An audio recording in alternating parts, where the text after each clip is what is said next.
মিটাইতে পারে না। আর আল্লাহ কইছেন আমার মায়ার বন্দার লগে যারা খনি মারামারি করে এরার লগে আমি যুদ্ধ ঘোষণা করলাম।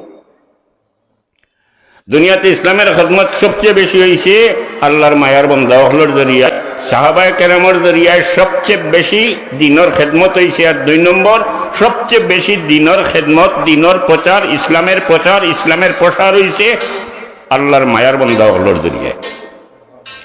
হুজুরে পাক সাল্লাল্লাহু আলাইহি ওয়াসাল্লাম দুনিয়াত থাকাকালে সাহাবায়ে কেরামগণ বিভিন্ন দলে বিভক্ত হইয়া দুনিয়ার বিভিন্ন দিকে ছড়াইছেন ইসলামের প্রচারের লাগি। দুনিয়ার থেকে হুজুরে পাক সাল্লাল্লাহু আলাইহি ওয়াসাল্লাম তশরিফ নেওয়ার পরে সাহাবায়ে কেরামরা বইয়া রইছেন না।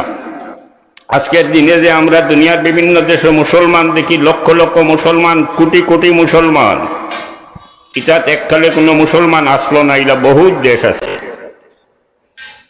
আফ্রিকাতে আছে,